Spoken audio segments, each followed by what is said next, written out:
Welcome to the EST Hangout. This is the EST Hangout, and today's guests are...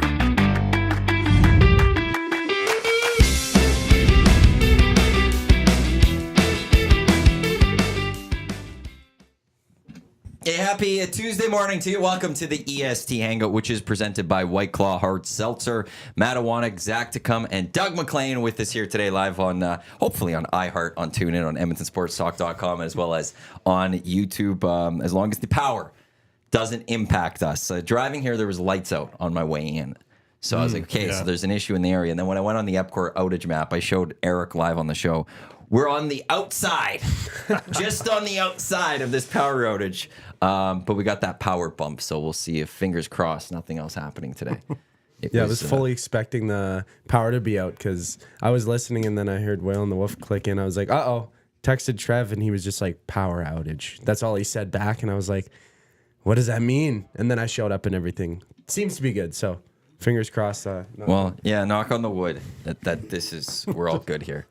It's that was something I haven't experienced. I was just sitting in my office and all of a sudden I saw the light just like kind of go off and on, and all of a sudden I just heard Dusty go power bump because like the TV behind him went off and a bunch of things just went off, and then I looked, our internet went like the box restarted, and it takes like 10 minutes for it to fully get. It's not a quick one. Oh, really? I don't know why. Like it goes. It's a Shaw box. It flashes green for the longest time, then it starts flashing white, and then it goes solid white, but it takes like 10 minutes. 10 minutes to go back. Yeah.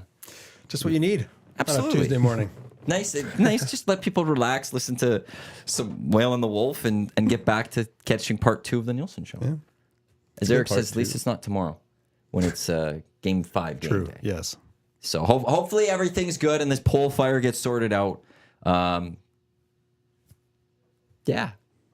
That's what happened? Apparently, EPCOR's outage map says it's a pole fire. Well, there's 2 outages in Edmonton right now. Let me see if I can pull them up quickly. EPCOR outage, power outage map. So there's 2 in Edmonton, both near each other. There's one that's east of us, and it's severe weather. And it says restoration estimate is 5 o'clock tonight. And then us, it's a pole fire. And it's 12:30. They'll have it fixed or something. So... Got to get like a backup generator in here just like in case, just. Yeah, I don't think we have the money to set that one up where when there's a power bump, it knows naturally to like just go. To go, and we're not going to have the issues. We had them at the old place, but that place had a lot more money than we do. Yeah, probably, yeah. But try to be prepared, but hey, you can't plan for everything, so. No, and yeah, things just keep happening right now. It matches the weather today. It's just not... It's just... It's big. I look at the radar. Right now, like. You're... That's good. I mean, I used to be that guy who could pull that off, but not anymore. Yeah, I know. It's... The fact that it's raining and there's snow and we're under 10 degrees, that to me is the no shorts. Yeah. It's got to be above 10 degrees and the shorts will come out. And I'm very close, though, to flip-flop weather. Like that, I'm not far off. You do that, but no shorts. Oh, no, the shorts will come first. Oh, okay. So it's a cascading. But because I've been shorts. Yeah, I was shorts yesterday. Yeah. I was shorts all last week. I've seen you on a few times. Yeah. So then, but the shoes are on. Okay. Yeah. And then there comes a point where then it's flip flop season, and unless it's raining, flip flops are all I wear for the rest of the time. So get used to seeing my feet on the hangout because you'll get the bare feet and stuff. But I just try. Like it kind of has to be like overnight lows don't really go below like 5 degrees. For shorts, that's the short for the or flip the flip flop. For the flip measure. Shorts is we're going above 10 degrees. Okay. And for the daytime high type thing. And it's not really miserable outside. Yeah. Do you pull out shorts at all anymore then? Oh yeah. No, I had them on the weekend.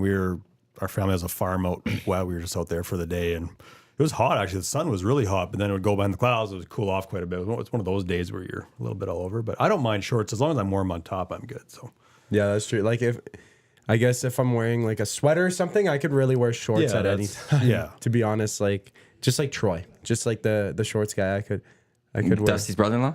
Yeah. Yeah. Yeah, he's like permanently short. Yes. He's always shorts. He's always, He comes in December and he's got his shorts on. Except the other ones... when he was here in December, they had like fleece inside, a fleece lining. I was here that day. Were you here for that one? Yeah, he was showing those off. Yes. They were impressive. That's I'm not nice really sure how much shorts. it would help you. It would actually make you warmer when like half your leg is not covered Well, it'd make the upper half warmer, I would guess. I don't know. I'm going to have to find these and try them out at some one winter or something. But it seemed like a brilliant idea. You could still do shorts and be somewhat warm. Yeah, yeah. Maybe his bottom doesn't matter to him. Yeah, maybe. There's enough heat upwards. What, heat comes out of the top? Well, yeah, out of your head. They say, You know, so he's warm throughout 3/4 of the body, and that's what matters. And it balances out the cold bottom part of his leg. Why do you? So when do you like? Are you just shorts now the rest of the year? Yeah, once it hits a certain point, like I just sort of wear shorts all the time, especially when it gets actually like above 10 degrees, as you said, like 100% shorts. But I kind of had these laid out, and I had them on, and I went to go start my car, and like I live in the basement, so I didn't see out of the window or anything, and I came up and I saw it was snowing. I'm like, I'm just wearing my shorts already. Yeah, I'm not gonna go change now. I'm already here. Let's just live through it. Just go for it. Yeah. I can't walk down those stairs and just change those That's pants. right. Yeah, That's forget just it. too much work. Just go. I'm going with these shorts. Screw it. See me 2 minutes. Sure. Yeah, you would have been 2 minutes later today. Fair enough. Let's get to Hangout Headlines, which is brought to you by the Ranch Golf and Country Club, which is offering premier conditions, top-notch service, unmatched value. It is a great choice to golf this season. I don't know if they'll be open too much today. If they are, there'll be some that will go golfing in this. I would golf in this potentially still. Not going to lie. I'm the one that loves this stuff. But for the rest of the week or the rest of the season, book a tee time. Visit theranchgolf.com. You're not? No. My hands quit working in weather like this. Like they don't even move. So this doesn't work for me. Would you golf in rain at all? Like when it's warmer? It'd have to be for me. It'd have to be pretty warm. Just because my hands just quit working, so it doesn't really. I can't make it happen. Plus, I like golf. I don't like golf that You're much. not. Okay. I don't need it that much. What's the worst weather that you've golfed in? Well, the only time I've ever walked off a course because of weather was just it was raining way too much. We got to I think we were at the ranch at the time in the 12th hole, and it was just too much, and it was at the end of the year, so it was also really cold, and we're just finding we can't finish this round. It's just way too much. Beyond that, it's just basically the worst, I guess. I've golfed through a lot of rain and wind. I generally don't mind it that much. But I guess, it's just a lot of rain where I've go through 3 or 4 golf gloves. That's a lot of rain. Because, where I have anyone that gets a little hole, I keep them. Oh. And they become my rain gloves. that's so smart. when it No, rains, then it because doesn't you go matter. through 2 or 3 holes and that glove is soaked Just and it gone. doesn't do anything. You lose all your grip. Yeah. So I get rid of it, take another one on, put it on. So I probably have to go through 3 or 4 golf gloves through that round. Wind's always the worst, though. I hate wind's the wind more yeah. than anything. I played one day out at Sturgeon. It was I remember it as a monsoon. Maybe it wasn't, but we kept going, but it was just ridiculous. It was pouring. I played in the mountains too. In the mountains, you're going to get storms that come through, but those are for a couple holes and you're done. So it's not too bad. But yeah, the one rain day at Sturgeon wasn't good, but that's a long time ago. There's a tournament at Garrison at the end of the year. It's called the Antifreeze. It's their last almost event of the year. And you never know. It's October. And you never know. And it could be almost really cold, a little Frost snowing warnings and all and that. And you go everything, out and you're bundled up fully. Yeah. And that's hard because your body's tighter because it's colder. And it's just, it stings a little bit when you're hitting the ball. But I have a great time doing that one. And then I've gone on the flip side. I golfed in that couple summers ago. We had 39-degree days. Oh, you did? I golfed in that with my couple buddies. Jeez. Best part, I won't talk about the course on this one. But we got through 9 holes and we wanted to buy some water because we finished all of our water and they wouldn't sell us any because their concession was closed. And we're well, there's a thing right here. And it's connected to the other registers and they're closed. I'm it's 39 degrees outside. come on. Can we just get a bottle of water? We'll give you just cash or something. Ring it up tomorrow or something. So we had to go into the bathroom and fill it from the taps. Oh, It wasn't great, That's brilliant. best but we finished it. Was it not to name the course, but was it a pretty open course or one with at least a little bit of tree cover open, here and there? especially the back 9 is quite open. Jeez. Yeah.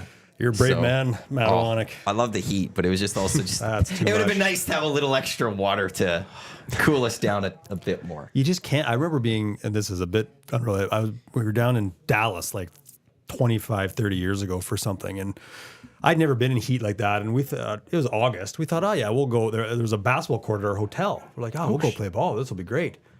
we lasted like 4.5 minutes. Because we're all going to die. We're like, you can't breathe properly. You don't realize until you've been in it how hot it is. So golf's a little different because it's not as physically. But still, but to do that for 18 holes, it was great. I could have done more. Really? No, I love the heat.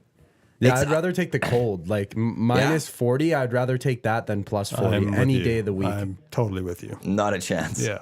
Give me the plus 40 any day. Like I could go move to Phoenix, I think, tomorrow and enjoy that 120 degree heat. The kind of heat where you could literally crack an egg and it'll just cook. Like that's way too hot for me. You sit there. Yeah, minus 40. You take boiling water, you throw it in, it turns to ice right away. That's cool.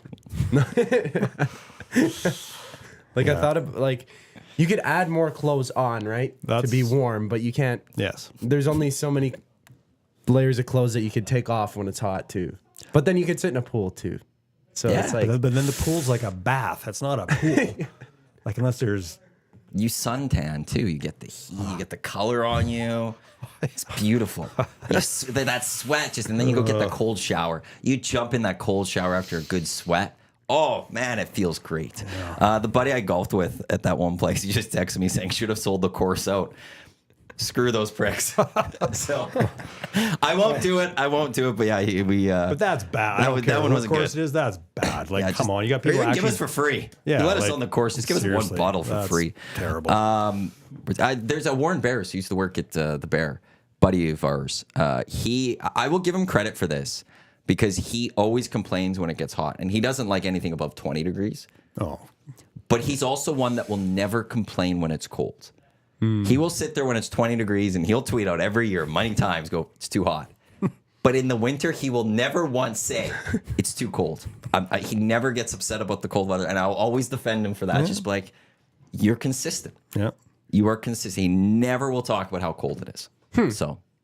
credit to Warren Barris if he's listening on that. Our headlines, let's get into the Oilers. And it's Game 5 tomorrow down at Rogers Place as they'll look to eliminate the Kings. You're going to the game. So far, what have you made of this series with the Oilers? It's been... I think it's probably played out as we maybe hoped it would, in the sense that I think it's been pretty competitive. I mean, this isn't a first round of the 80s, right? Where you've got teams that with massive disparity. You kind of have to remind yourself of that. The Kings are a really good team. I mean, but I think the Oilers have been a step above in every game. I thought even in Game 4, where the Kings clearly brought their best game of the series, as much as the Oilers didn't have a ton of shots on goal, they generated some good chances, didn't give up a ton of grade A chances. I know I was listening yesterday, there's some differing opinions on, grade A scoring chances and who had more, but as much as they didn't get a ton of shots through to Riddick, I actually thought they generated a decent amount, didn't give the Kings a ton. So as everyone's been saying the last couple of days, when you're a team that can go out and win 6-1 on one night and 1-0 the next night, and not, I mean, Skinner was good, but it wasn't like it was 5 alarm saves he was making every 2 minutes. I think for the Oilers, you have to feel pretty good about that mix of just how they can play. Yeah, it's like one of those where if we're the Oilers, at least when it comes to shots, I would say it looks like they had, quality over quantity. The few chances they had were good chances. And that's where it balanced out, I guess, the fact that the Kings had a lot of shots. Not as many of those were grade A scoring chances. But in the end, Skinner didn't let the one puck through. And that's what matters. And, I brought it up a little yesterday. I don't know how the LA Kings after that game could sit there and feel like we'll get this team. I feel like they're coming to Edmonton just completely demoralized, going, that was our chance to even up this series. It could be a best of 3 right now, but we can't beat this team. They could come out one game and just roll us, or when we play at our best, they could still just finish us off. And we're talking before the show. I think those first few minutes of the game tomorrow are really important for the Oilers, because if they could come out and just pressure the Kings, I think right there the Kings will just go, okay, we're done. Yeah, they'll just fold. Last game, it was LA in control for the most part. Right away, you could see that Oilers were a step behind. They weren't throwing hits until maybe that second period, and the LA Kings brought their best game of the series, and they just lost by the one goal. Like, it was a very close game, and the Oilers came out on top, winning 1-0 after a 6-1 win is huge. But like tomorrow, if first 5-10 minutes the Oilers are just rolling, you'll see that it'll probably just go to the Oilers in that game, I think. But it should motivate the Oilers too to be like, we don't want to fly back to LA. Well, for sure. Like, we're doing so well. This is great. You know, the Canucks might finish off the Preds quick too here now, which is not something I think any of us were expecting, especially with Demko being knocked out. Oh, for sure. And to Smith. Yeah, and it's so like, well, you can't let them have the rest days too, and you have to fly back to LA to just fly back to Edmonton to fly to Vancouver. You know, like, they should really want to just completely end this as quickly as they can for all the benefits that come from it. But this team doesn't always do it the right way, right? You know, that's the problem, is that like Tom even keeps bringing up, they don't make it easy on themselves sometimes. Well, no, and I think to your point, Zach, I think that's the key thing is those first 5 minutes. If they can come out and send, well, you both have said it, but to send that message to say, look, and again, even if they don't score, just send that message early that this is going to be LA. This is going to be a tough night, and you're going to have to bring more than you brought on the weekend to find a way to beat us. But you're right, the Oilers have not. They've been a team at times that has eased their way into games, eased their way into series. I mean, they didn't do that this time. They haven't chased this series, which is nice for one of the rare times in the last 2 years. And tomorrow, I think, is another. We'll see where this team is at by how they play in those first 10 minutes tomorrow. That's always how I judge the Oilers. In the first 5-10 minutes, if they start really well, I have a good feeling about their performance in the rest of the game. But if it's a poor start, then I find it hard for them to get back, because they're kind of punching up. They're trying to get back into the game. And even though, I mean, historically they're a third period team, just that start in the first period is so vital for them. And in game 4 there, it was just like, okay, yeah, the LA Kings, like, they are rolling right now. And I was really surprised how tight of a game it really was. Like, the LA Kings shut down McDavid perfectly almost. A lot of the times you'd see him bring the puck up and he just gets shut down. He couldn't even barely cross the blue line, forced to dump in or whatever, caught along the wall. And I think game 5 is going to be interesting, because LA is going to, I mean, they're on the brink now, so they're going to have to fight as hard as they can. But it seemed like that last game was all that they could really bring, the best that they could bring. So it'll be interesting to see really how they try and perform once again against the Oilers.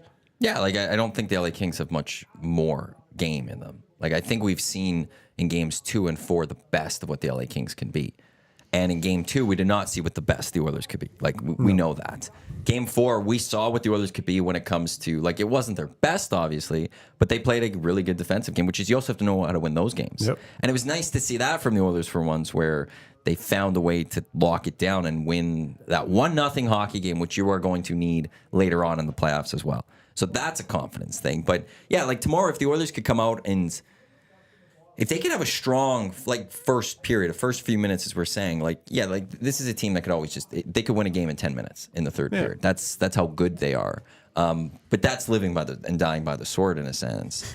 I think that's just, to me, would show that another step of the evolution of this Oilers team, where they now learn that this is over. Like, the blood is in the water. Let's finish this off. And to not make it a tough 60 minutes. Like, you come out and, let's say, 1-0 lead 10 minutes into the first. The Kings are going to have some sort of punch back, but I don't think it's going to be that strong.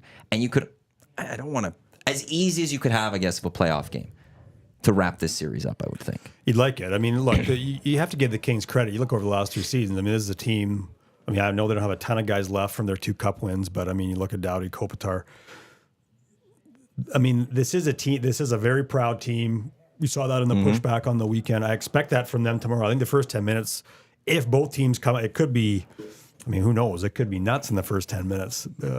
But I think, to your point, Matt, I think it is another point in the evolution of this team, in the sense of them believing that we are the better team here. Let's show it. Let's end it.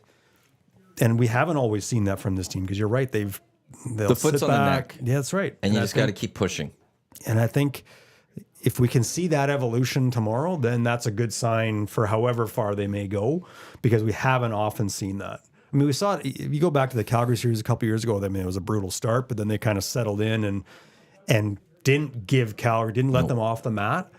That's what they need tomorrow night. They just have to find a way to make sure that this thing doesn't go back to LA, because again, you never know what happens beyond that. And then that's just even you're playing an extra game and you have to do the extra travel, and that extra game, could there be an injury? Sure. And just all those extra. And then what if you lose? Now you got the game 7 and the pressure. Now the LA Kings are going to feel really good about themselves. Sure. So this is one where it's obvious, but just complete benefit to ending this in 5. Yeah.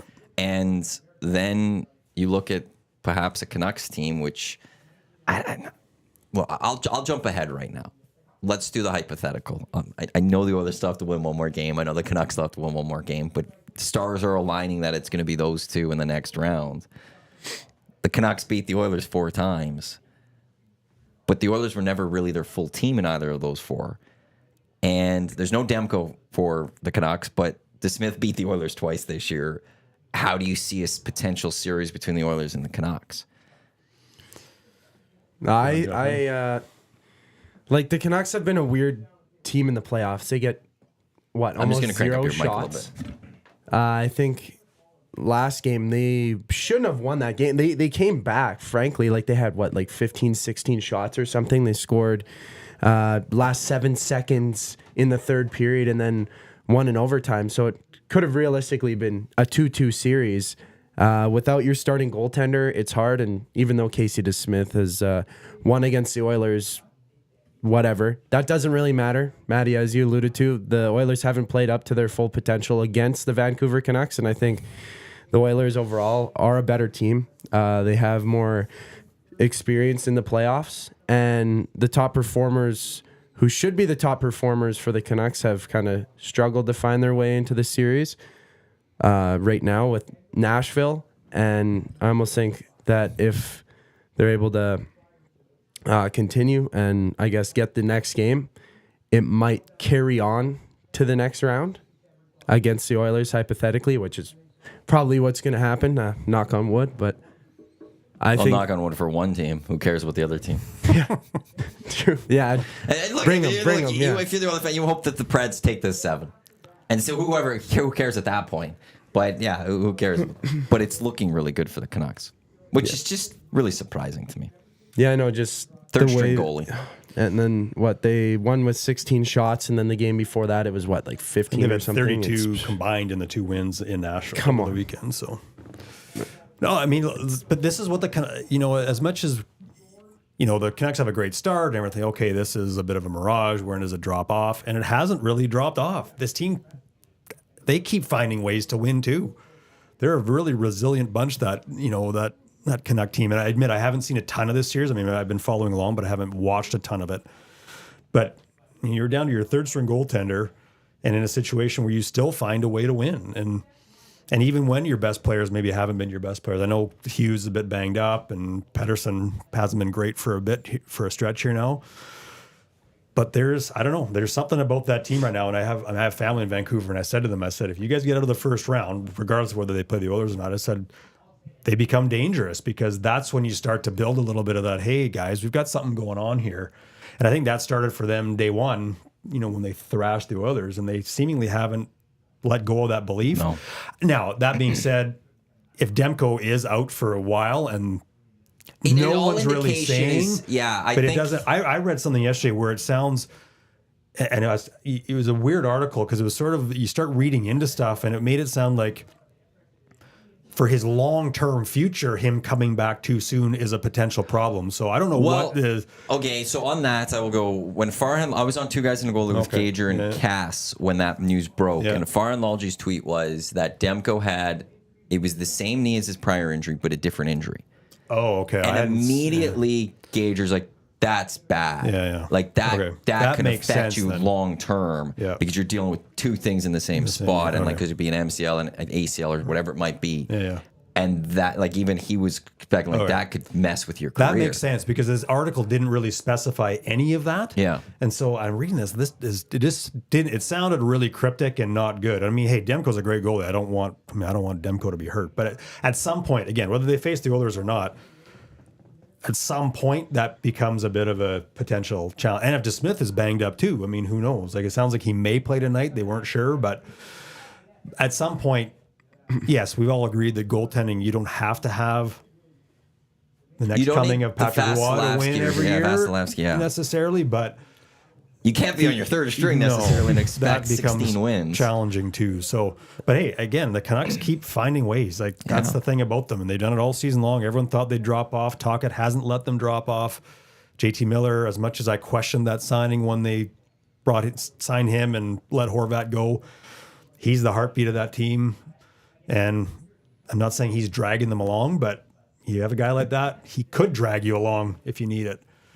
Maybe to a degree they turn into like the 06 Oilers type hardworking team that just gets going.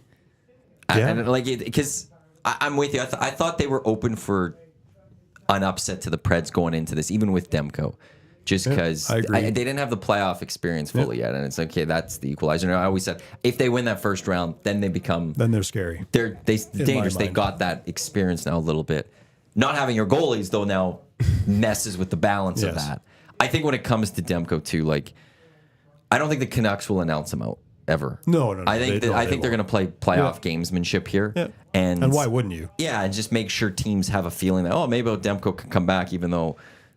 It's probably really unlikely we'll see him, I would say, before the Stanley Cup final, if anything. Well, and if it's what you just mentioned, if it is a bigger knee issue, I mean, I'd be surprised if he's back at all because, again, this article I read sort of talked about his long-term, and they were implying well beyond these playoffs. And as soon as you start talking about that kind of stuff, like I'd be surprised. And I feel bad for Canucks fans if that's the case. Yeah. Again, no discredit to Casey DeSmith, but that's tough. Oh, he had such a magical year. Oh, he did. He's a great goaltender. He's a Vezina candidate. 06 Oilers. Like, what could have that Stanley Cup Finals have been if the Rollerson doesn't go out? Like, you have this magical run, and it was... Now, Markkanen played amazing. He was great. He was fantastic. Really well. But what could have that series become? Conklin wasn't great necessarily in the end of game one. In that one moment. Story. But, like, what could have it been? Yep. And that's where I'm feeling with the Canucks. It's just this amazing season. No one is expecting you. You went pillar to post pretty much Pacific Division. Yep. And that happens right away. And so we'll see how it goes. I don't know if Edmonton and Oilers Twitter and Canucks and Vancouver Twitter can handle it, a matchup against each other. Like I want to just see that now. Like that would be interesting just to see how that plays out with the fans because it's such like a rivalry. I mean, Oilers fans are very loyal, and Canucks fans like to poke at other fans a lot. So I don't think that'll really mix well. But we've already had Canucks fans jumping into the nasty chat after Oilers game 2 loss. There's Canucks fans jumping into the nasty chat, ripping on Oilers. Like neither fan base is overly rational. No. Generally speaking, so that may make it interesting. I mean, look, this if it happens, this would be only the third time ever that they met in the playoffs, which is crazy considering how much how many years they're in the Smythe division together. So fans of both markets haven't had the chance to face off against each other much. So we'll see. I would much rather see the Canucks though than Nashville. Though, like from an Oilers matchup perspective? Yeah. Why? I know historically the Oilers have really had Nashville's number, but Leon's the way the that Nashville is playing, yeah, exactly. But the way that Nashville's playing in their defensive structure, the way they block shots and everything, and just UC Saros is a great goaltender. Mm-hmm. I don't know. The way that they're rolling right now, even though they are down 3-1 in the series, I feel like if a comeback was sparked up and they won it in 7, I would be more worried for the Oilers against Nashville than I would be the Canucks for some reason. Oh, no, that's fair. Like, if you make that comeback, you roll 3 straight, Preds are going to feel really good about themselves going into the next round. So, and you're right on Saros part of that. Yeah, and I think for the Canucks, I mean, Demko situation aside, I think considering the fact, and again, I haven't watched a ton. I know in Game 4 they were largely outplayed. I don't think I'm not sure this is a team that wants. They got to get this thing done tonight. I don't think that's to your point, and the way Nashville's season has gone. I mean, written off halfway through, start rolling in the second half of the season.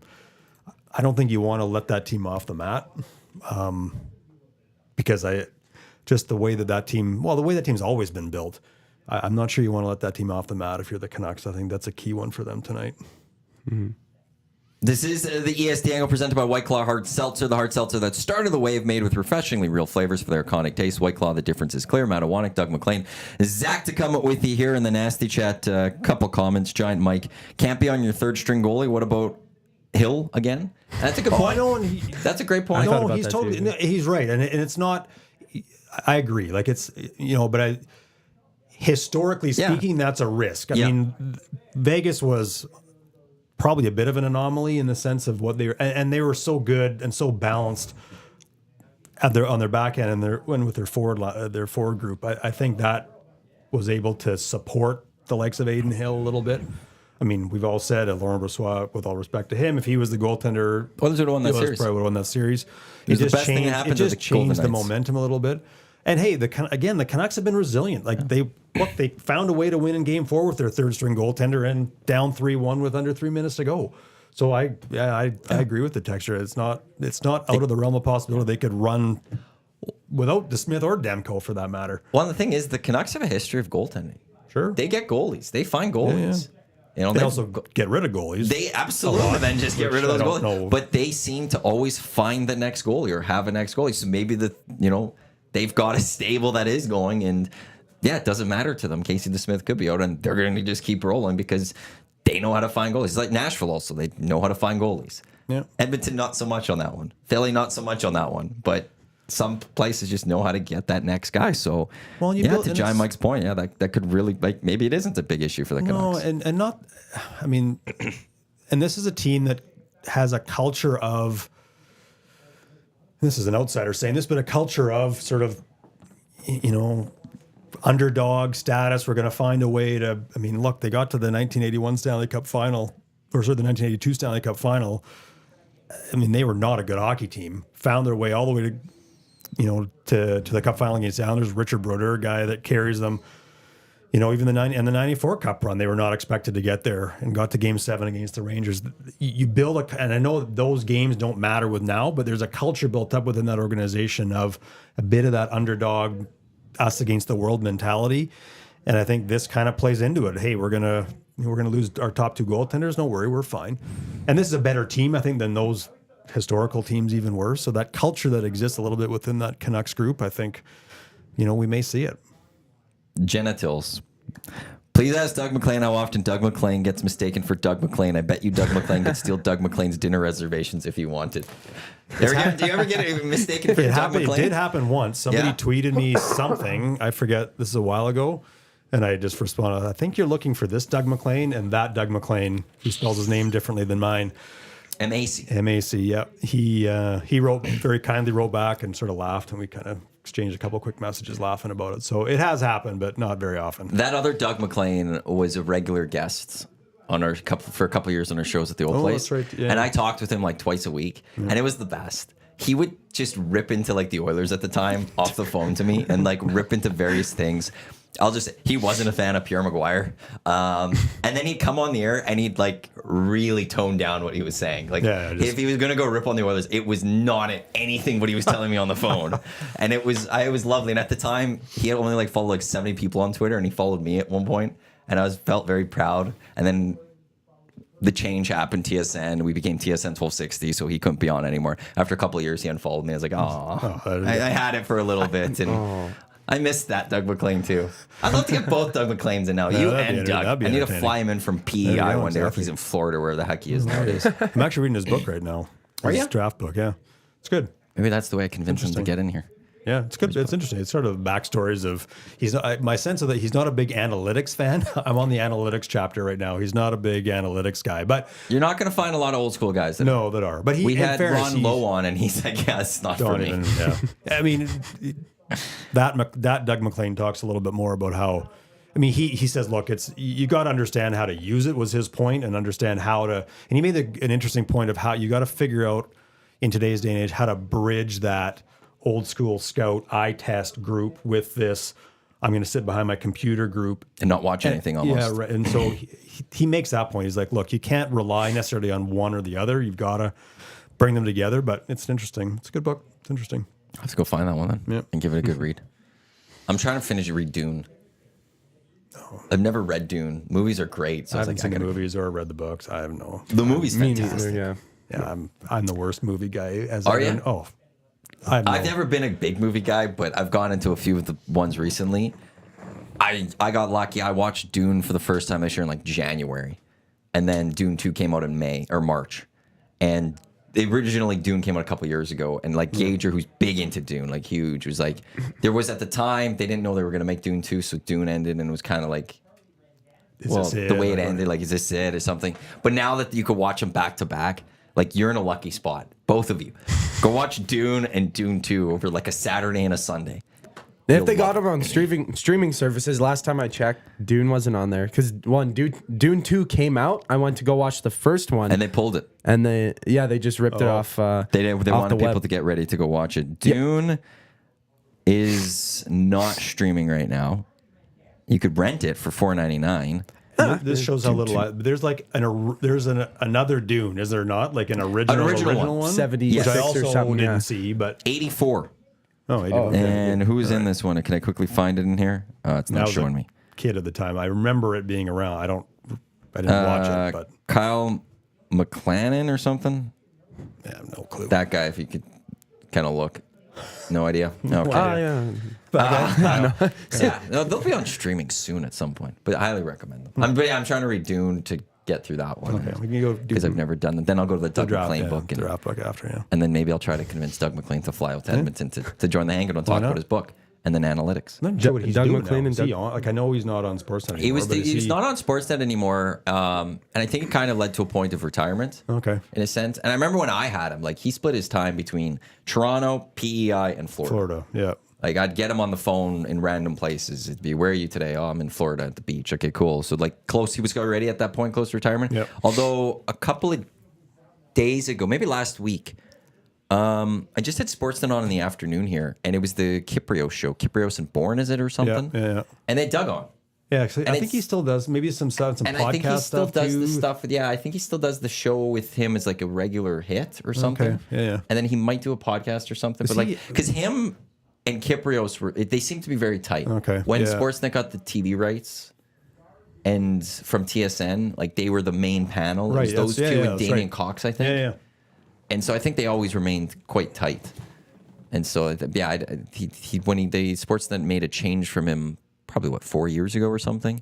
He just never resurfaced anywhere. I don't know if he's still. I'm not sure if he does stuff on that Bob McCown podcast either. That he and McCown and John Shannon do. I seem to think he gets pulled into that a bit too. But anyway, I could be way off. Yeah, I don't keep tracks on too much, obviously, on the other Doug McLean. But You know enough. I wonder if he gets mistaken for you. oh, We I should don't chat think him. Like, hey, do you ever get mistaken for Doug McLean for from this Edmonton? random guy out in Edmonton Do you that ever no get one knows? tweets about the Stingers or the Golden Bears or anything, Doug? All the time. I'm big. I'm right into Golden Bears basketball. Yeah, I find it funny that you're reading his book though. That way that we're talking about it. 'Cause Yeah, Doug right. and Doug. Yeah. Oh yeah. Well, he took the Panthers to a Stanley Cup final as a coach, Oh yeah. and then he just wasn't a great GM in Columbus. He talks about that actually in the book about his time in Columbus and just sort of how that worked and things that and it's actually interesting and I'm not telling too many tales that wouldn't be as interesting in the book, but he mentions the fact that the draft at the end of the day is a bit of a crapshoot. Like he talks about some of the stuff they were trying to do. The expansion draft or regular draft? The regular draft. Yeah. He's like, especially with the lottery now, you just never really know what you're going to end Yeah. up with. He talks a lot about their big push to get Rick Nash. They managed to win that lottery, get Nash. But, other drafts where they just sort of fell outside of that, that group that they might have wanted, and that can spell the direction of your franchise. So, yeah, he was pretty honest about that. I mean, not that he was trying to say it's all luck and, Yeah. that he did everything right, but more just the fact that sometimes it is a little bit out of your hands. It's wild that the Columbus Blue Jackets, as like they've been around for over 20 years now. Yeah. They haven't had any real success. They've won one playoff series, I think, right? Something they like knocked that. off Tampa Yeah. and swept the Lightning. I think that's the only one they've won. They're They've barely made the play. I mean, they made the playoffs maybe 3 or 4 times. They're only going for their fourth GM. Yeah. Which is kind of wild, I think. Because it went Doug McLean, then it went to Scotthausen, then it went to Kekalainen, and now Davidson, I think, is the interim right now, and they're looking for who will be the next one. But considering how much failure there's been there, they're only going their fourth. And if we go Tambellini went to McTavish, who went to Chiarelli, who went to Holland, and now we're going to a fifth one in Edmonton in the last 9 years, 10 years, 12 years, maybe at most or something. And we're seeing a fifth GM here in Edmonton. And that's just good on Columbus for trying to go with the plan, I guess. Like sticking to something and not reacting and panicking. But also, you might want to start winning. Well, you might want to start winning, and they just, I mean, they've had a tough time too. I mean, you look at, Bobrovsky is there and leaves, and they made the big bet Duchesne, on Duchesne. And who was the other one? There's one Jeff more Carter a bunch left. of years ago. Yeah. That's a long time ago now. He didn't want to be there and lasted, I think, half a season before he got moved to LA. They made the big bet on Goudreau. That hasn't necessarily paid off. Right? So it has not been a fun ride.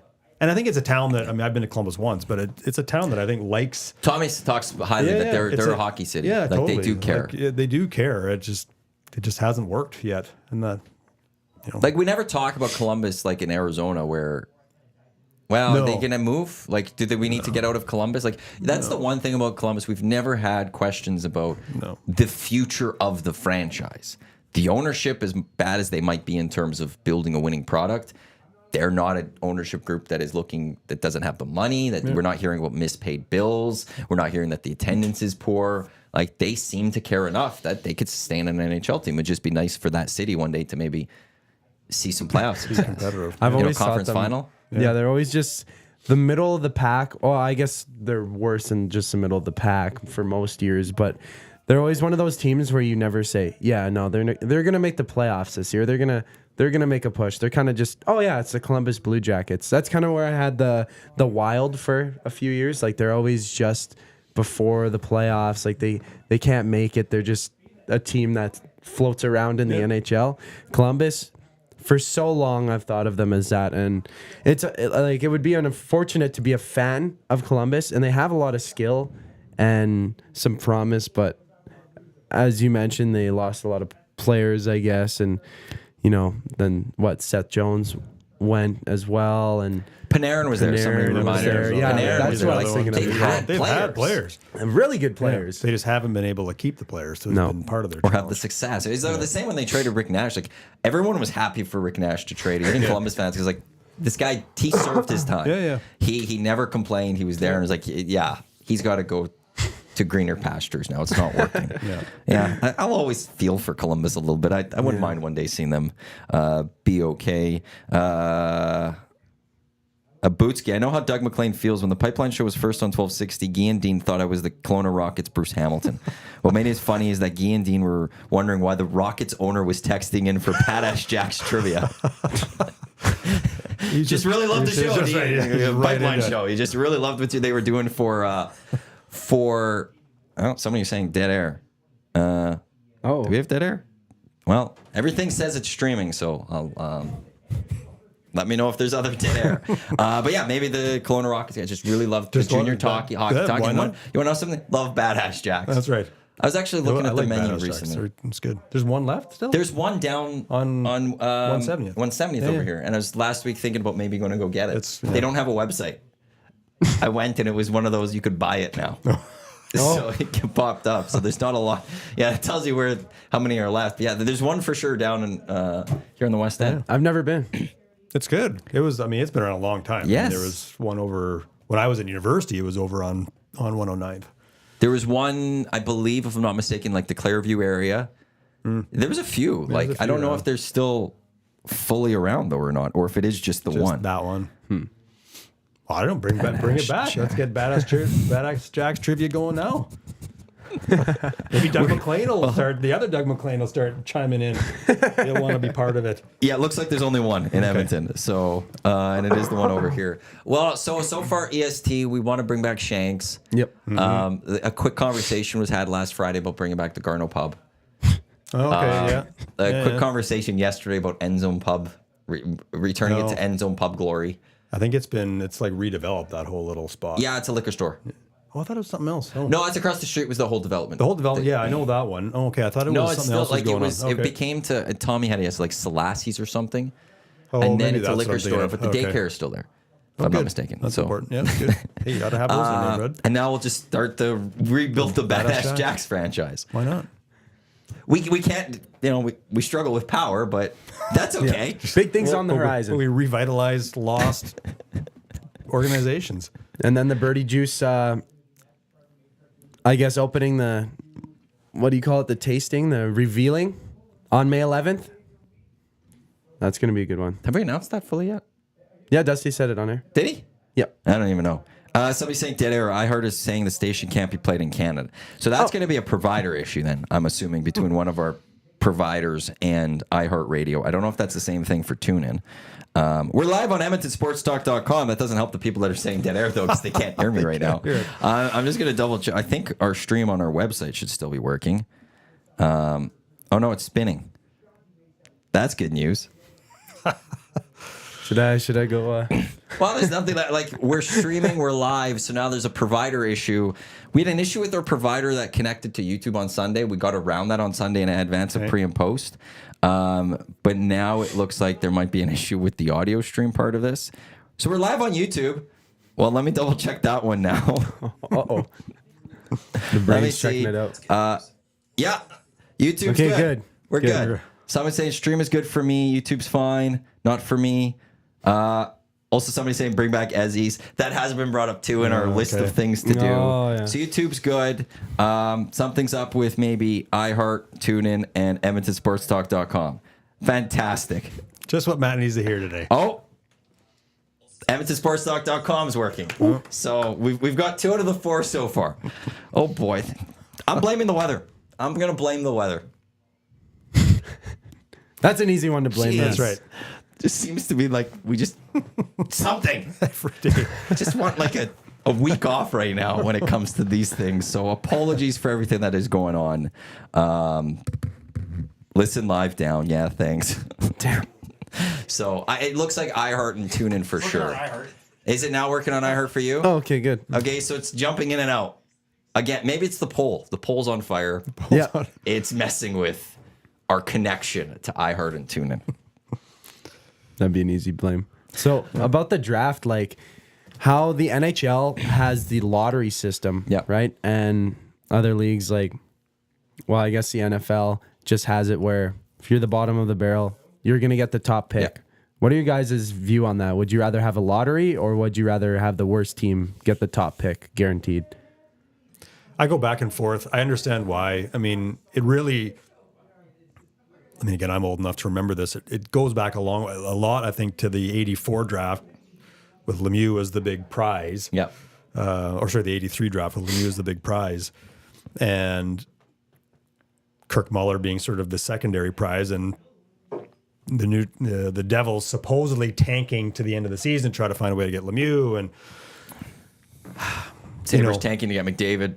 yeah, I mean, the Oilers got I McDavid. get why you need to do it. I think you need to have, but I think the NHL has gotten it better in recent years, where they've put, and I think they could even go further, frankly, to where it's if you finish last, your odds are really good. It's because what is it now? 25. I think it's 25% of 25 and a half. Yeah, I think keeping the is what first it pick. was for the I think it should be higher than that. I think it should be 40, 45, 50%, somewhere in that range if you finish last.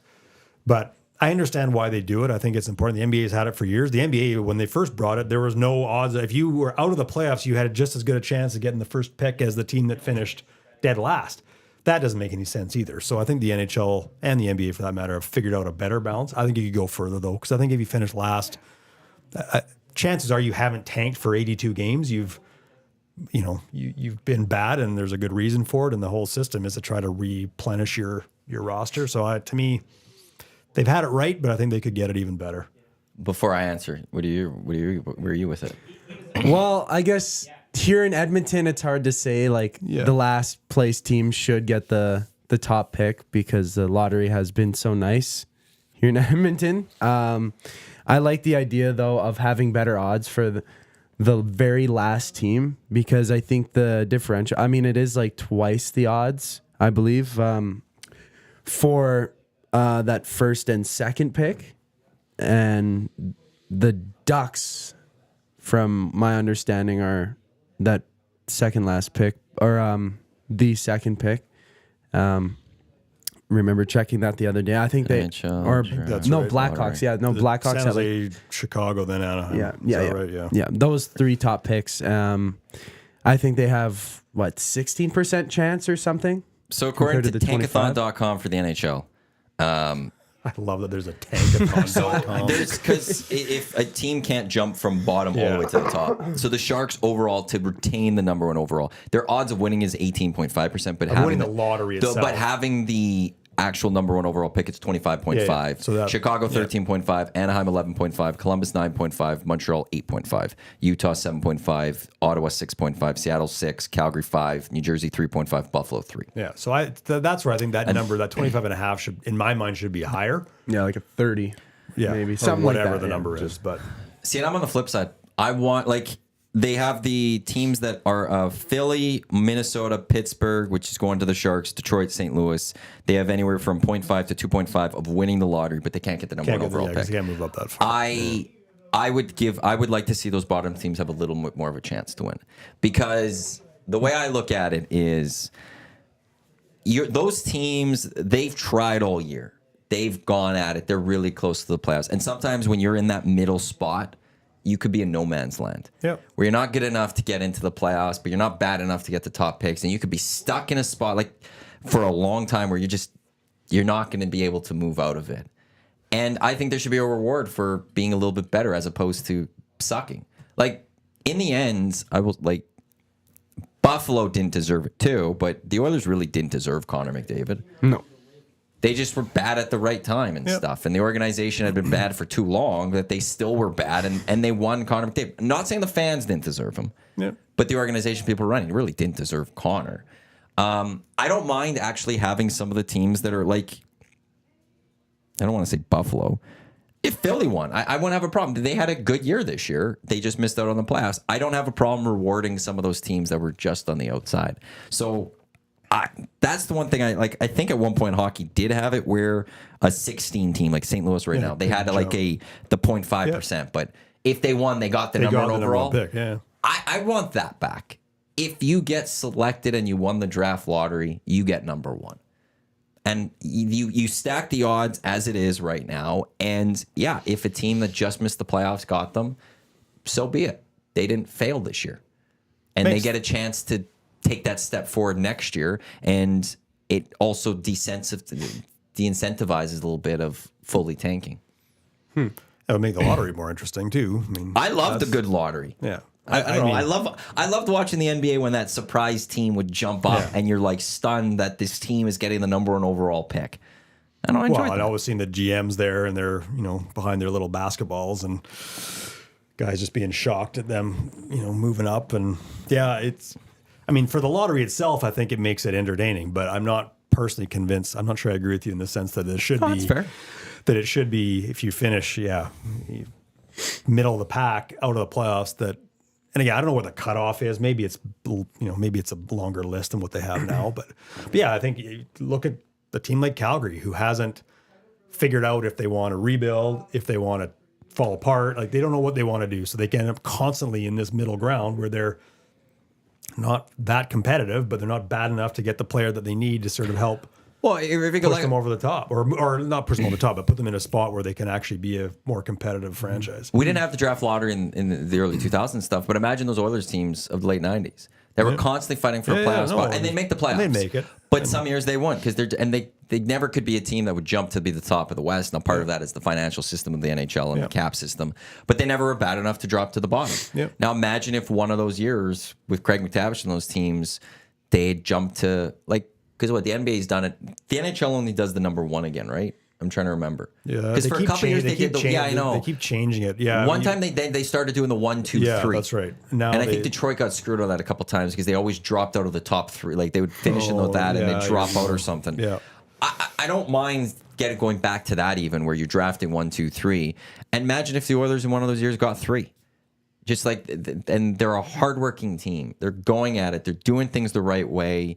But imagine if they could have just got a little bit of a better prospect to help that team. Yeah. And then maybe that helps them jump to being in the West Division the way it was, or the West Conference as it was, where it was top 3 were division and then 4 through 8. They could be a 5th or a 6th seed as opposed to always fighting for the 8th. Yeah. They were a hard work. And that's where sometimes I wouldn't mind seeing the reward for them sometimes. So even if we kept the odds all the same, I would at least like to see that you could jump up completely. Like if you had the 0.5% chance and your chance got called, you actually get the number 1 or number 2 or number 3. And that'd be glorious. Like people would sit and watch that if that would happen. They'd like, yeah. Can you put money on that? Right? Like you sure. like On the draft lottery? Yeah. I bet Is that you fun? could. Somewhere. There's some you draft must book be. or You have to be. sports book. Yeah. One of the sports books out there's got to be able to put that Somewhere. on there. I'll check Cool Bet right now. Look at your Cool Bet hat. Actually- they must. Like you got the odds on that, so like you. Yeah, there has to be. You could get something out of that. But it's interesting. In the PWHL, for their upcoming draft, the order of selection process goes as this. They got the gold plan. It'll assign the first pick to the non-playoff team that acquires the most points following its elimination from playoff contention. Once a team is mathematically eliminated from the playoffs, it begins to earn these draft points, and the team with the most points at the conclusion of the season will earn the first selection in each round of the draft, which is pretty interesting. So that middle of the pack kind of thing where you're eliminated, you're out of the playoffs, so you still have to play, to get that first pick. Right, but the team that's at the bottom is going to have more games to pick up points than the team that's in the middle of the pack. Because you have to be mathematically eliminated from the playoffs. But that's a good bit. That's like if you use the NHL this year, the Flyers weren't mathematically eliminated until the last game of the season. Yeah. So they wouldn't have got a chance to pick up any points. Whereas the Sharks have been mathematically eliminated a long time ago, and they just need to pick up a couple wins and. But I think you have less chance in that. In that model, you have less chance of tanking. If you're the Flyers, unless you decide a month out, hey, we're done.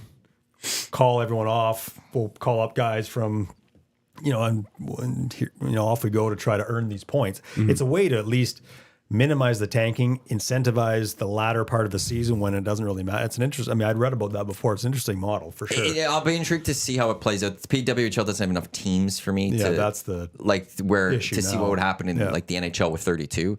Because to me, the incentivization for the NHL team is I want to be eliminated from playoffs as soon as possible, and then I start playing good hockey. The sooner I'm out, then I have a longer runway to then play good hockey to pick up my points and get my number 1 overall pick. But players don't think. I don't think players. Players don't, but the management with the roster do.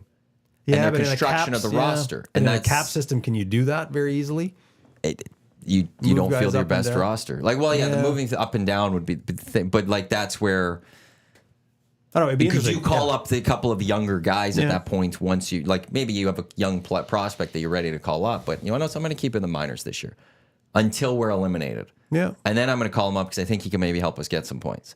But to me, the incentivization there is to be bad as quickly and as early as possible, to get eliminated as quickly and early as possible. So then I can then start trying to pick up points.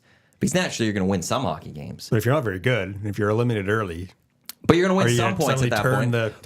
I know. But like if I have 2 months to pick up points and then the next team only has a month, that gives me a better chance of grabbing that extra point I need to get the number 1 overall. Maybe. Cool Bet does have odds for team who will receive first overall pick.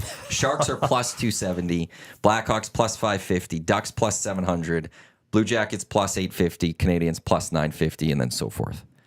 Might have to sprinkle those Sharks. Plus 270? Plus 270. They have a 25% chance of 25.5% chance. So, is it about winning the lottery or retaining the pick? Will receive the first overall pick. Okay. So whoever is said that will draft first overall will be what you're betting here. That team who will receive the first overall pick. So not win the lottery. There's probably something for the winning the lottery too, but I don't see anything for that with Cool Bet at least. the Blackhawks get the first overall pick, I swear I'm done watching hockey. You can't say that. I'm going to continue. If you're an Oiler fan, you watching can't say that. I'm sorry. No Oiler fan can say Yeah, that. we can't. Say Yeah, that. well, No it's just- Oiler fan can say that. Oh, another team get another first overall pick. Oiler fans are not allowed to say that.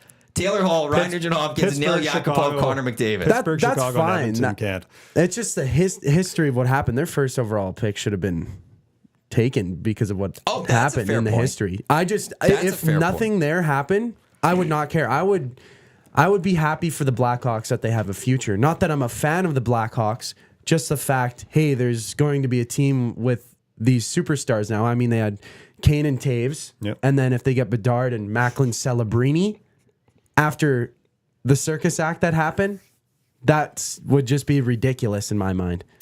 Hey, there was a lot of heat that the NHL had last year when the Blackhawks won that first overall pick. It was they didn't deserve it. When the Oilers didn't win the Nugent Hopkins year, they had that pick. They didn't win that lottery though. So Yeah, they won 3 out of the 4, yeah, right? Or did they yes. win 2 out of the 4? Trying to remember now because they won the Hall one. They won. They won the Yakupov because they jumped up, didn't jumped. they?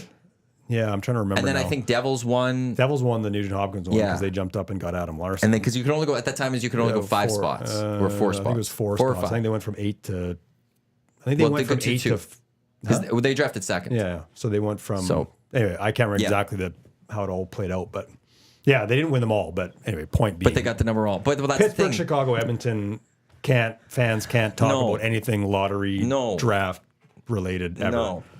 I Or gue- I at guess least not not, for like a but- good 30, Yeah, 40 yeah. years or something. And I say that until as a it's diehard forgotten. Oilers fan. Like we just can't. The rest of hockey hated the Oilers for Yes. that. And Oh, I and understand that, yeah. and still do. I would They got Connor dislike a team. McDavid. Like, Yeah, it's ridiculous. The team, like, if the Oilers didn't win that lottery that year, I wonder where the Oilers would be now. But I mean, that's only there's what if. But knows? Connor McDavid Wow, is just it's- Connor McDavid. Like Yeah. anyone who would have had Connor McDavid, it's just your team is just that much Craig better. McTavish would have still been the instantly. GM going into that season. They made a move to Peter Shirley after Connor. Like, I think there was a change that they felt that they needed to make after they won that lottery. you keep Taylor Hall. You don't make that deal. Yeah. So then I'm just trying to think. Like so, there. Yeah, there's- So I don't know what coach that McT would have hired because they were looking for a coach. So don't know where that would have went. And Draisaitl, I think, would have still become Draisaitl. But could have they built with the team? slower. Like it, I think they would have been in the playoffs by now. Oh yeah, I would they would have think been. they Real, would- I think they would have been. been I think they would have decent. been really good. I don't know that they would be. There would be where nothing they like sit right no, now, but- Yeah, not a the chance. expectations would be a lot Be different, lower. Like if it was Eichel McDavid Yeah, it was- swap, right? sure. You know what I Yeah. mean? But yeah, Draisaitl, I always like thinking back on the fact that a lot of people thought that his production and the way he played was only credited to McDavid, and the fact that Draisaitl wasn't actually this skilled player who could really carry his own line and is a superstar. And that happened for like what, 4 years or something? Yeah, where for a every year, while, and that's- McDavid. No, some lot- people still talk about it. Yeah, and that's I'll With attribute Hyman. a lot of that to it's people out east generally who aren't watching, staying up to watch Oiler games fully, and they look at well they're on the power play together, and that's the thing that they generally go to or feel that they've seen them play together, and well it's just because of the two of them, and haven't seen in the past that Draisaitl drives his own line and has had a lot of great production when McDavid. He's not with McDavid or McDavid's out of lineup. Draisaitl generally elevates his game too at those moments. has, yeah. Like the year he won the MVP, the Hart. That year, McDavid battled a few injuries and stuff that year, and Leon carried that Oilers team, and he was fantastic. But you have people just out east that don't fully see that, and then they use those excuses as a way to defend that they're going against him. But then you don't use those arguments the same. Like no one ever says Kucherov gets all of his points because he's on this great power play in Tampa with all these other great players. But they use it for Leon out here. Yeah, amazing. Good players make other players better. That's a Kind of the goal of kind of the idea. right? Like, I always laugh at that. It's like people. I mean, are you implying then that to be considered a good player, you have to be a one-man team, and that's the only way that you can actually be? Because that doesn't make any sense. I mean, all good teams that go through history in any sport, all good teams have had more than one good player. If you win a championship, you're doing it with more than one good player.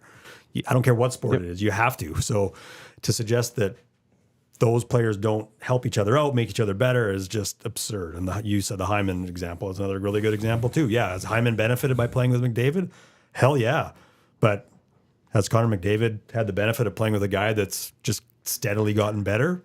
Hell yeah. Well, that's the other part of it too. Like, yeah, he's great. Yeah, but he's not passing to me. Well, Like, and he could also I might be able to score a few goals, but considering how much how well he sees the ice. But like McDavid, he could also use great players to help him get better.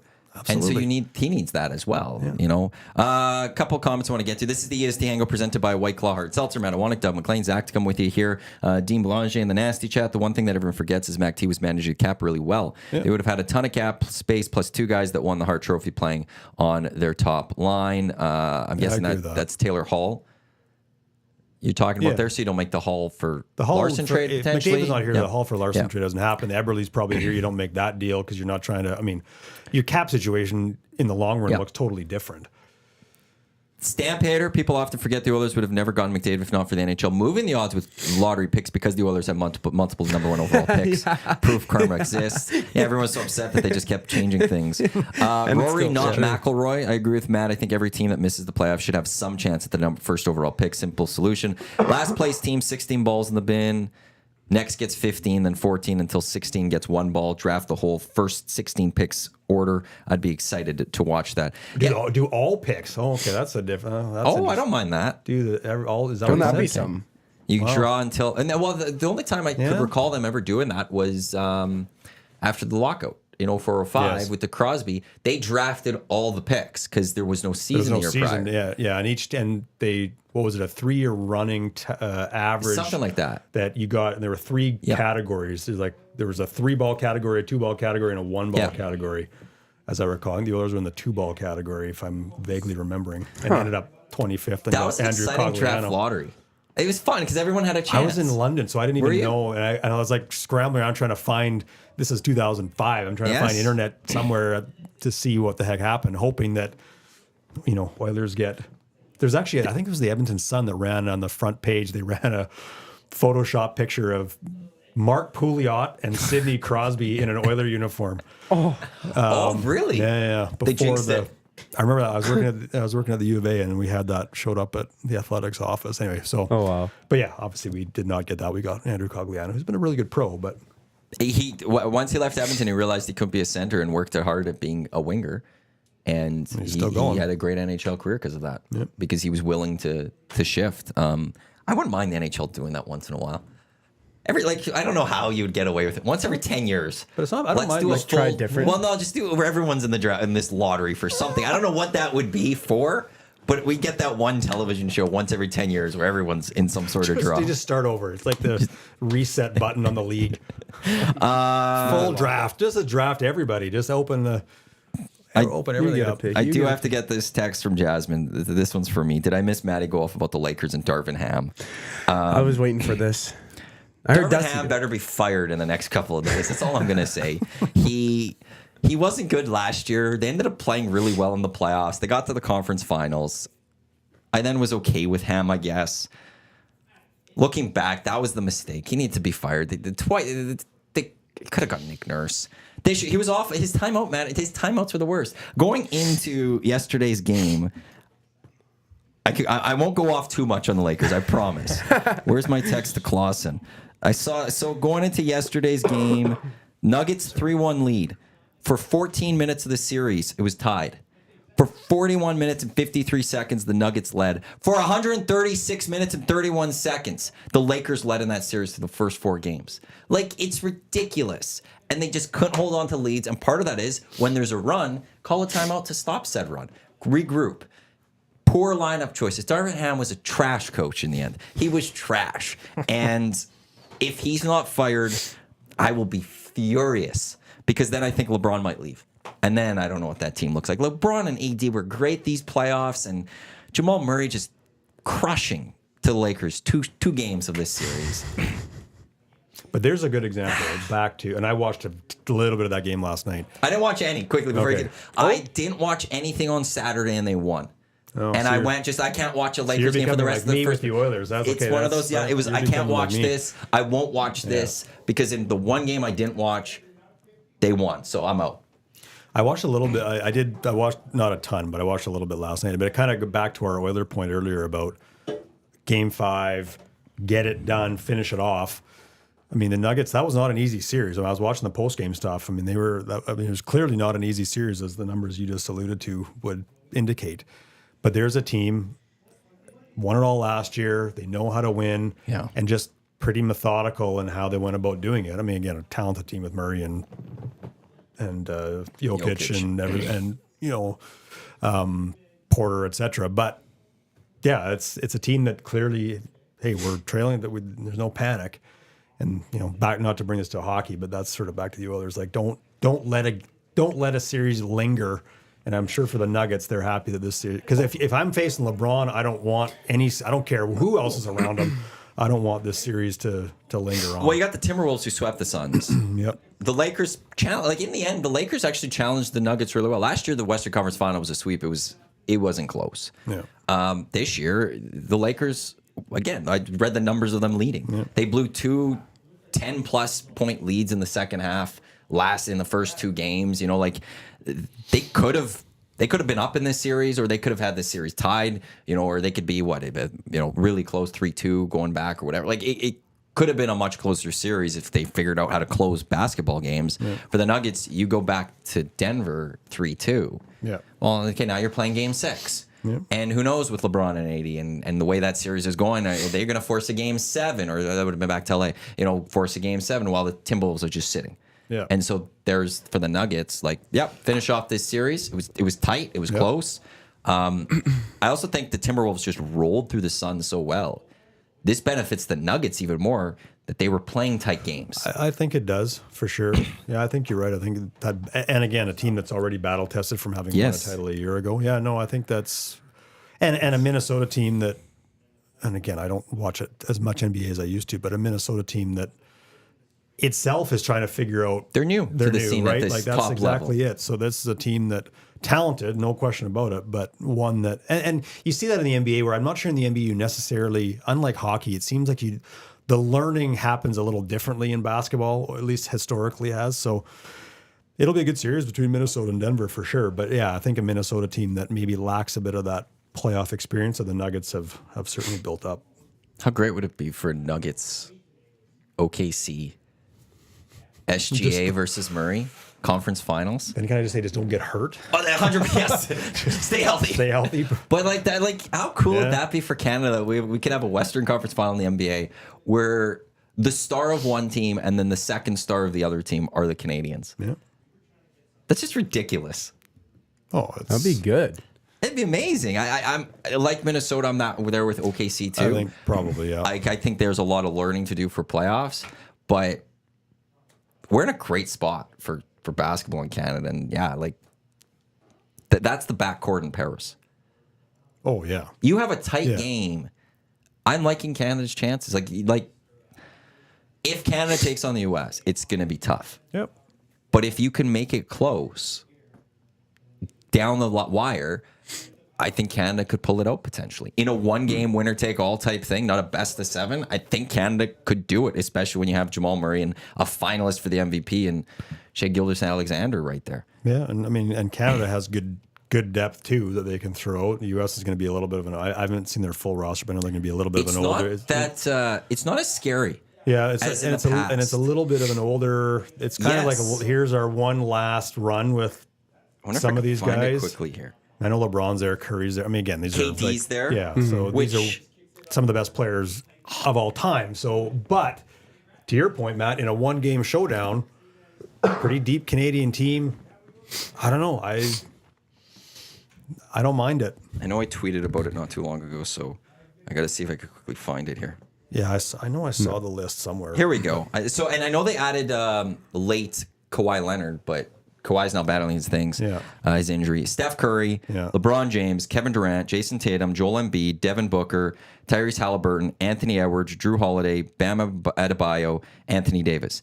That's good. That's a really good team. Of course. I mean, but to your point, LeBron, KD, even Steph, they're older. Yeah. And maybe you could catch them on that game where they're not firing perfectly. Like a Jamal Murray, Steph Curry matchup?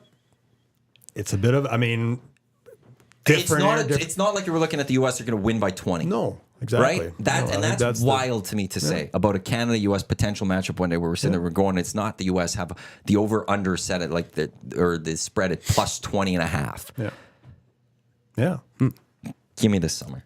I'm pumped. Is this a hot take? I don't know if this is. I've watched some of the NBA playoffs, and I watched some of the Nuggets and Lakers series. I like the play of Nikola Jokic better than LeBron James. I find him more entertaining. Like how he plays or his play in the series? How he plays and just the way his presence on the court. He's just more... He's calm with it. Like he doesn't seem like... He plays like he doesn't care. Yeah, that's the greatest part. His demeanor of like, this is just something he has to do, but he wants to get back home to watch a movie or something like that. Race horses or whatever he does, right? Yeah. I mean, they're both freaks. Like they're both just freakish players in their own, very different players, but freakish players in their own way. No, Jokic is, I mean, you never know what he's going to do. Well, the pass that he made one game when I was watching, it landed right beside him. He didn't see it. It went over his head, hit the ground, and then he just smashed it like this. He tapped it like it was a balloon. Yeah. It was ridiculous. And he just tapped it like it was a balloon and went over, and the guy got it and scored his basket. It was so good. And I'm like, he's ridiculous. Now, I don't think that's a hot take. I think that's also a generational thing to degree too. Like, Dusty will disagree with that, but he's also watched LeBron's entire career, and LeBron, as great as he is right now, isn't LeBron of his prime. No, and that was a different player, and you wouldn't have really watched LeBron in his prime. No, which was special. Yeah, I've seen the highlights. So, no, Jokic is. I mean. He's unique. He's just he's a unicorn almost. Well, in a sense. And the thing with him that I think makes him so interesting is that and it's a good point that you bring up because he's emblematic of positionless basketball and the evolution of the game. But the interesting thing with Jokic is that he can also play back to the basketball, which a lot of the posts quote unquote of today can't. They haven't grown up playing that. They've grown up playing facing the basket as passers, as shooters, like very different types of big men. Whereas Jokic does that, but you want to go back to the basket with him, he can do that. And then he's dangerous because he passes so well out of the post too. So that's what makes him so unique, is that he's kind of a bit old school, but not, in some ways he's not old school at all. Like he's classic new style of basketball. So he's fascinating just in terms of how he plays. I totally agree with you. I'd like to see him with a football in his hand and see how he could pass it. Right? Like with the basketball, he's just darts. Yeah. It's incredible. I know we're in Edmonton and there's a lot of people that don't watch basketball in general. I would say find the time to watch a Nuggets game in these playoffs and just watch Jokic play, just because it is completely special. This is the EST Hangout presented by White Claw, Hard Seltzer, Matt Iwanyk, Doug McLean, Zachticum with you here, hopefully on iHeart, on TuneIn, EdmontonSportsTalk.com. I know YouTube's working, so we're on YouTube, unless we get another power bump. Cozy texting in, fellas, I'm not a big CFL fan, but I do follow the Elks and go to some games. What's the difference between the global draft and regular draft? I see the Elks took a linebacker in the global draft, and would that impact their picks tonight from Cozy? The Elks have had a global draft. I always forget that it is the day of the CFL main draft. With the number one overall pick of the global draft, I'll answer your question in a second here. Iteva Maugwa Clements. The Elks took. He's a linebacker. He spent 3 seasons at the University of Nebraska. Okay. Seeing active on both defense, special teams in every game in 2022. So he's playing Big Ten football, so. I don't know where he's been for the last little bit. And then in the second round, 10th overall, defensive lineman David Olajiga they selected. If I'm mispronouncing those names, so apologies to those players. He played the last 3 seasons at the University of Central Missouri. He was named an honorable mention for the All-American in 2022, and he's from England. Whilst Clements is from American Samoa. So what the difference is the global draft, you have to play one global, and that won't impact then your regular draft. To the CFL coaches, the global player, this is also the same for Canadians, but exemplified. It's just you just want to find anyone that's going to contribute somewhere, but in the least important position as you can. Like you're going to try to bury it. It's one of the reasons that they didn't have a global player last year, so they were forced to actually take Dean Faithful and play him as their kicker. And Dean Faithful is still on the roster. They not brought in Boris Beattie, which I'm intrigued by what's happening there. I guess bring 2 kickers into camp and see how that fully plays out.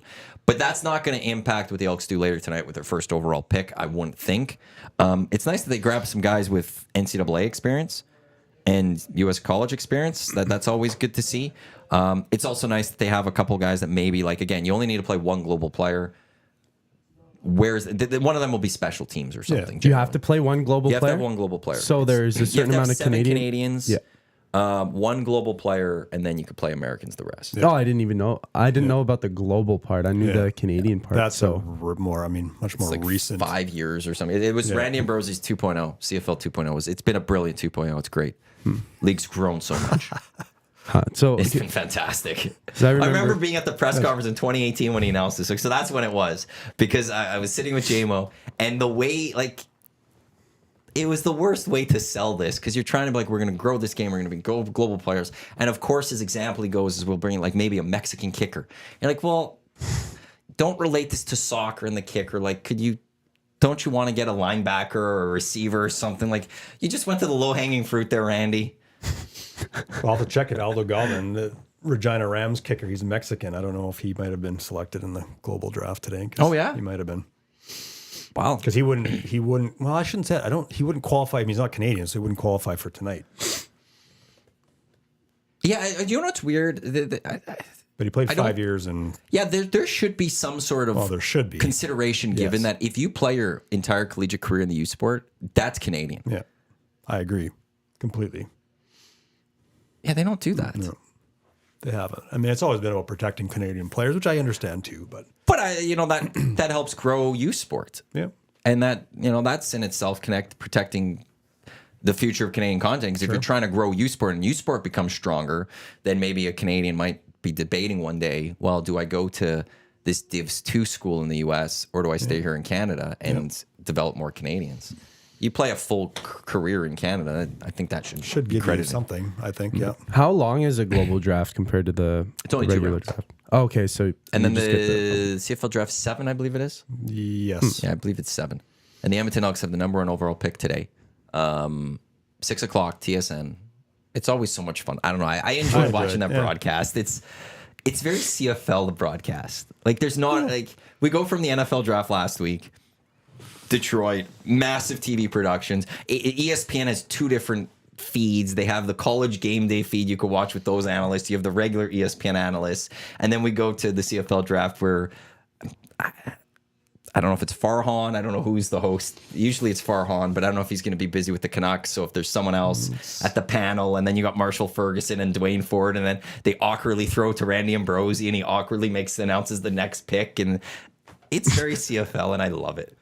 Yeah, I think there are ways they could improve the production, but it is interesting. I mean, I think, because they're in sports in general, you've seen the growth and interest in drafts, et cetera, over the last 20 years. I think having some greater visibility for it is important. And I think especially because, in the CFL situation, much and not dissimilar to the NFL, is that you've often got players that can step in and contribute right away. And so I think having more visibility and presence of these players starting tonight, I think, is really important, because these are guys that are going to likely step in and contribute.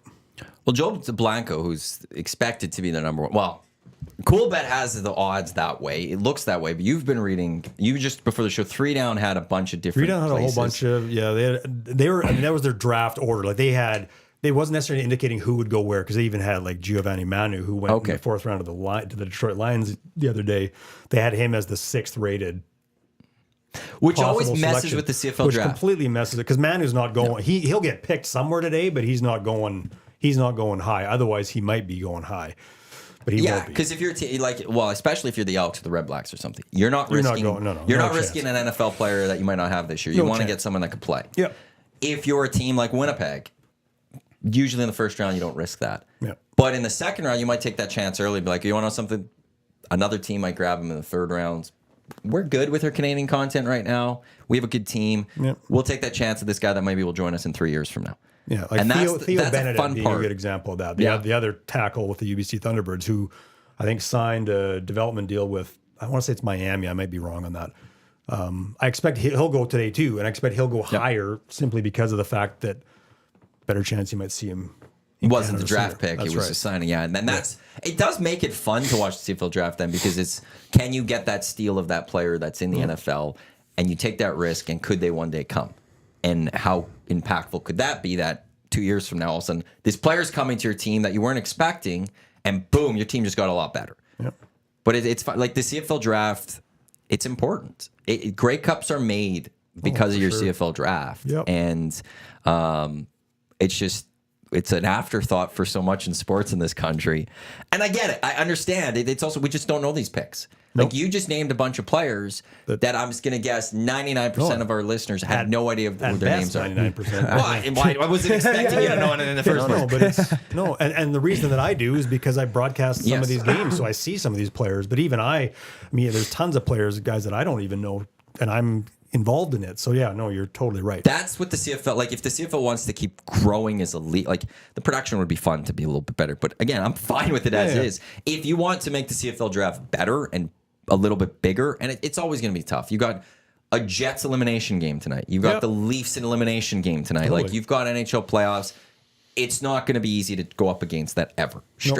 And I would never expect Canadians to flock to the CFL draft over NHL playoffs, especially if a Canadian team's in it. But to draw some interest, you got to do a better job overall throughout your regular season of highlighting the top prospects, highlighting the 10 best players that are available for the draft this year, or 15 best, and continually telling us who they are week in and week out and how they're doing, so that when the Elks season ends last year and it's a first overall pick, you immediately, maybe they could get Dublanko or this player, this player, this player. And you could have that discussion going into the offseason. Yeah, no, I totally agree. And it's an interesting dynamic because a lot of the players that will get picked tonight are Canadians that are playing in the NCAA. So you're seeing them maybe differently. So it's not even a U Sports question, although that's part of it. And there's a U Sports debate here too, in terms of how to further elevate and make visible those players so that people, to your point, know who may be coming along. And I think, look, in fairness to the league, I think they've done a decent job of trying to find ways to do this. They just announced even yesterday the quarterback camp, or the quarterback academy, they call it, with 9 U Sports quarterbacks that are going to attend CFL camps this year. The Elks are going to have the quarterback out of Bishops. Eli Hetlinger, Golden Bears quarterback, who was with the Elks last year at camp, is actually going to go to Regina with the Riders. Did he get drafted by them? No, he hasn't been drafted. They just get assigned to sort of go and be part of camp. So I think the CFL has done a good job of finding ways to try to not only develop players, but also find ways to elevate their names. Like I did one Elks broadcast last year on Ched, and we actually happened to have Randy Ambrosi in the pregame show. So I asked him, one of my questions was about how do you develop quarterbacks? And look, we know that a lot of the quarterbacks playing the CFL are going to be Americans, but we've seen the growth on the CFL side. There's one place to start, back to this whole draft conversation, is that you start to elevate those players, not to discredit everyone else on the field. I'm just saying there's one place you can start. This academy is it. So the CFL's done some good things, but I totally agree with you. There are other things, along with TSN as a broadcast partner, that they need to find ways to elevate the visibility of players who could be in the draft. You're totally right. The thing I would love to see the CFL do is add a 4th non-cap quarterback, force them to be Canadian. Yeah, and it's been done in the past, and they've kind of dropped it and then brought it back in. And you're starting to see Canadian quarterbacks actually come in and compete and play. Andrew Buckley, Michael O'Connor, Trey Ford. I mean, there are guys that are starting to play. Rourke for sure, of course. Was too good. Yeah, exactly. Moved on. But I you look at guys, and not to go down a whole U Sports rabbit hole here, but I think Eli Hetlinger, the best quarterback the Golden Bears have had in 25 years, he doesn't have a big body. That might be the one challenge, but he's a guy that he makes plays. Like, there will be CFL teams, I think, that will have interest in him. Will he play? Will he start? I don't know, but that would not have even been a debate 10 years ago. So we've made big strides that way in the last 10 years alone. So I think that's huge. Now, again, to what you're saying, how do you tie all this together so there's a comprehensive message coming out through broadcast, draft, U Sports visibility? That's where all these pieces haven't come together very well. Back to the U Sport, getting the eligibility if you played there for 5 years.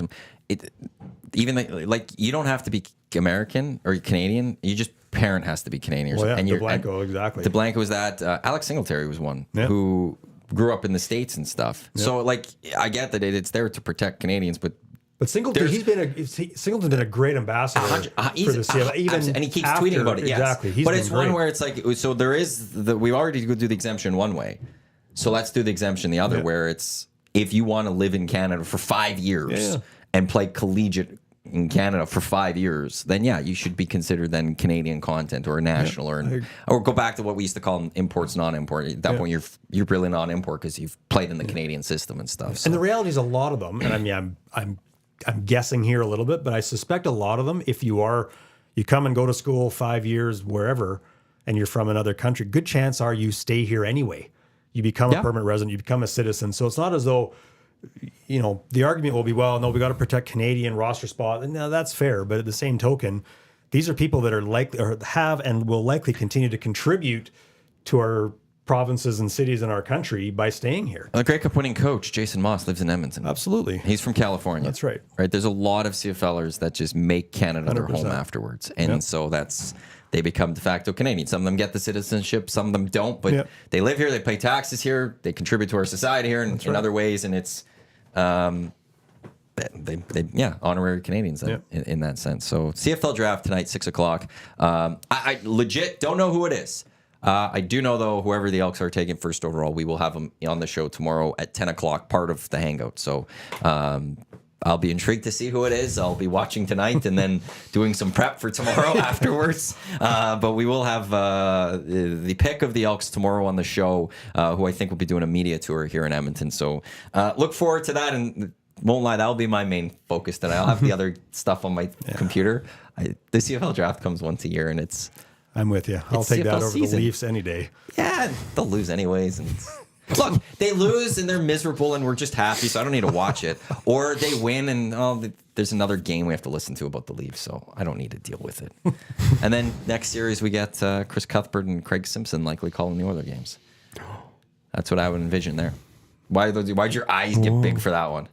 I don't know. They're the number one play-by-play team of Sportsnet, so the Oilers are clearly the number 2 team. Leafs are number 1. Oilers number 2 because they got the number 2 play-by-play broadcast crew. I don't think they would stick with Harterainen and Louis. I think they would give Craig Simpson, Chris Cuthbert, especially if it's an all-Canadian matchup. Yes, I think for you'll sure. have the full Canadian broadcast, and then Harterainen and Louis will go cover a different series. Yep. So listening to Chris Cuthbert will be great. Yeah, well, I mean, certainly, I mean, he's the certainly with the passing of Bob Cole. I mean, he takes the mantle as the voice. Yeah. And he's just fantastic. CFL misses him. Yeah. But Dusty's done an amazing job filling those boots in. Like absolutely. The TSN hasn't missed a beat when it comes to that one. I will say that. No, I think you'd love to have a Chris Cuthbert and Dustin. I mean, I think you'd be in a really good spot there for sure. I do know that Glenn Suter and Cuthbert were good friends. Still questioning this friendship that Dusty and Suits have. Still not fully sold on it. And even though, we'll see how this season goes. We'll see. I'm waiting for Dusty to invite Suits to some sort of dinner or a lunch here in Edmonton before a game, while Suits invites him always to his house in Vancouver. So does Coolbet have that on the docket I'll have to get something. Actually, that wouldn't be bad. Does Suits go to Dusty's house at any point this year? What are the odds? Yes or no? And I don't like the chances. I'd be betting the no very hard on that one because I think betting the under. I think there's a fake friendship there, in the sense that it's one way, not the other. Over under 1.5 visits, is that the 0.5? Put it 0.5, man. 0.5. The chance Dusty's gonna have him once, let alone twice. No chance. So okay. But it's almost training camp. It's like May 12th or something. Well, first preseason game's at the end of May. Less than 4 weeks now. Because it was 28 days on Saturday. I think the Riders and Bombers have the first one. Yeah, because with the 9 teams, they have to do 3 preseason weeks. Yes. First one is just 2 teams play 1 game, and then they play 2 fours. Yeah. And then it'll be CFL fantasy draft time. I'll have to try to knock off Lucas Holt and the San Antonio Texans to regain my title. Eric's going to go for his first CFL fantasy title. Scott McCord's going to go for his second. And then June 8th will be here before you know it. And Elks Riders, Commonwealth Stadium. And let's go. Yeah, it'll be interesting. I don't know. I don't know. We'll see what kind of team this is. I mean, there's going to be a lot of stuff going on here in the next little bit with, the potential sale of the team and quarterback questions, and Chris Jones, and can he actually turn this team around? There's a lot of questions. 75th year. Like, 75th there's a year, lot that's going around this team. Yeah, It's a big year. It's a huge year in many ways. Yes. And all over the place, just in celebration and the future of the here and now. Like, it's going to be a wild season. The lower bowl. I'm very intrigued to see how that's going to play out. Yeah, I get it. It's just going to be weird. As someone who's been going to games since I was 6 years old, it's just going to be, and I'm old enough to have gone to games when they had 50,000 season ticket holders, so it's going to be different. But I get it. Yeah. I'm not opposed to it. I get it. But. You got the 3-hour-long tailgates. Yeah, like it's the schedule's really nice. I think June 8th. It's the Saturday. Is it a 5 o'clock start or something? I think every game but 2 this year is a 5 o'clock start. Which is okay. I think the Elks got a great schedule. As long as there's no smoke, I think it could be a fun summer. This helps at least a bit today. Not a ton, but also you need the moisture not in Edmonton. Yes, you need it in the other spots. Yeah, that's right. So because that's where the fires are really going to happen, and just no more pole fires. That's what we want. No more pole fires, and we'll see. Dublaga will be an interesting pick if they go that way, because they do got McConzo as a Canadian linebacker. But they moved on from Adam Konar, and I don't recall what else they have in linebacking besides Niles Morgan. Well, yeah. So maybe go with 2 Canadians again. Well, and that's not. Yeah, certainly everything I've read suggests that DeBlanco could step in and start and be that ratio breaker, which is nice. And there's the receiver out of Auburn that I know people are talking about a little bit. I did hear Giro Simon yesterday speak, and I in fairness, I only caught the end of the interview, and what I gathered, it didn't sound like that was the direction they were going to go. Which one? The receiver? With the receiver, Mardner out of Auburn. But you never know. Sounds like Gittins isn't going to be healthy for the first third of the season. So there's a challenge. Gavin Cobb, is he ready to be a full-time starter? How do you make a trade where you give up Jake Ceresna for Gittins Jr.? And he's hurt. And he comes in hurt. Like everyone say, you bring in Gittins Jr. because he knows MBT and you want to start off strong. The guy's hurt. He's hurt. So you gave up an all-star defensive line. This is where my frustrations with Chris Jones were. Oh, I know. You got rid of Steven Dunbar. You didn't need to bring in another receiver. You got rid of Dunbar because your receiving's fine. Like, you had too many receivers. Yeah. So then you give up a defensive lineman all-star to get Gittins Jr., might not even be there to start of the season. And you might be in a tough spot anyways when he's ready to go. Like, when I first heard a couple weeks ago that he's hurt, I was floored by that. Yeah, no, I know. And unless it happened... You do not like Chris Jones. I loved Chris Jones. I was a defender of Chris Jones up until this past season, this offseason. Huh. Because everything I've heard you say about him, it's just like, I love hearing you talk about him, because it's just like you just go in. Because everything that's happened this offseason doesn't make sense to me. He's a very good coach. I think he is a very good coach. I believe that. I'm not as convinced that he is a very good manager, player personnel guy. I think he panics a little bit. I think even the MBT thing, like, we'll see, but like this idea, Trey Ford's still our guy. I will be surprised if Trey Ford is with this franchise a year from now. And that's brutal. And that scares me completely. And I've been on here talking about Trey Ford before. I'm not saying he's the answer immediately. I think there is a lot of learning for him still to do. And so maybe Bethel Thompson can help with that. But he could be. And now he's going to be on the bench. Bethel Thompson hasn't played in this league in over a year. He's, 35 years old? Yeah, I think he turns 36 this year or something. Yeah, so I don't know. Like, and the Ceresna thing makes no sense either. A guy that had blended very well on the line. Certainly, the marketing side of the team, certainly there was a familiarity with Jake Ceresna. You haven't necessarily replaced him. Now, again, they're always going to, we've got lots of guys who can come in and step in and be that. Jalen Pelly, maybe a guy, if he's healthy, can do that as a Canadian. But and in defense of Chris Jones, if there's players that he can go find, I would say defensive players. He can go find a defensive lineman. He can go find those guys. Yeah. So that's where I will defend that, I guess. But in the end, you didn't have to make that trade. You would have been fine cap because money was the same. Yeah. And you could have Jake Ceresna on your D-line and still found someone else. Right. And then that's right. Then you've got some depth in your D-line. You can move guys. I don't know. Well, yeah, I'm not as convinced of him as a player personnel. I was a big Chris Jones. I was a fan for him to return. I was defending him returning. Like, I've been a fan of Chris Jones, but just to me, it was the roster construction. Like, even Dusty, I think we were at a meeting yesterday. He says, I think the Elks, they should be able to win 8 games this year with MBT. And to me, it's, but you could have done that with Trey Ford potentially. And with Trey Ford, you would have had cap savings and you could have built a better team around him as opposed to MBT taking more money and you can't then go get that extra player or two. And it's just the extra parts of it. That's still what frustrates me. But hey, look, this team could go win 4 in a row to start the season. And what the hell do I know? Yeah. And we'll see. They may go on 4 and then we'll see. It's wild. Then you'd have a day. Well, and in the CFL too. And My again, post-game shows will be fired. I'll tell you that right now. If they lose game 1 and MBT's average or something, Then it's I will be fuming. Tune in. Well, and the other thing, the other layer in the CFL, and I know you don't build a roster based on what the front office is worried about, but for the first time in a lot of years in this market, you had a player in Trey Ford that the fans were genuinely very excited about. And casual fans, too. And casual fans were that's a great point. Casual fans were very excited about. I guarantee you, if we had the marketing team in here, that they had plans around Trey Ford that they suddenly couldn't do anymore. Can't and again, I get it. You can't build a roster based. I understand that, but to me, they've now taken that away, and now I don't know that they're that much better. I guess that's my question. The ceiling didn't raise high enough for me.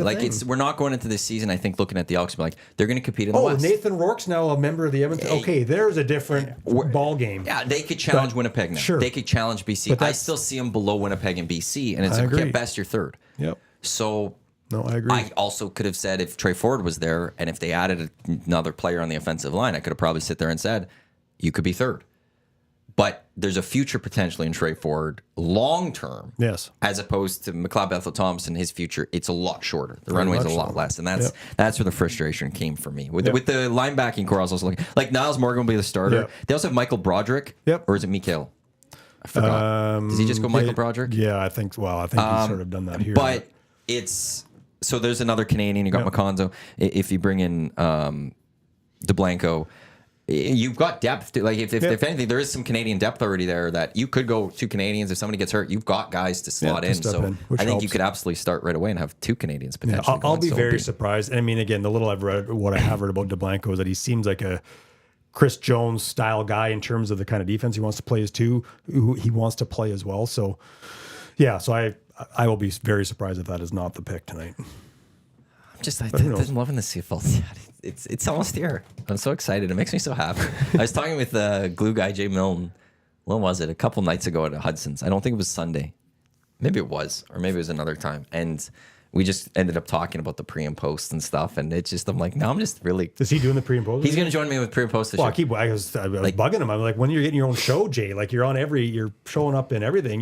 No. So I needed because I've had a lot of people, so I was going to need someone this year. And then I was thinking about him, but then he texted me one day and he's just like, do you need someone for the show? And I was like, well, yeah. And he's like, I'd do it. And I'm like, yes, let's do this. There you go. It'll be great. And a guy that knows football. Oh yeah, no. Played, Yeah, we love when Dustin and Jay and I did the Bears. It was great. I love doing games with him. It was a lot of fun. He'll know the X's and O's better than I, although he agrees with MBT more than me. So I already know the kickoff show game 1 is going to be there you go. You've already got there's going to be some button heads there where we're not going to get off on a good foot there, as we'll be mad at each other by the time the show's over and we're getting set for the first Elks Riders. We'll have to get you to some more games this year. Yeah, I'm not very known.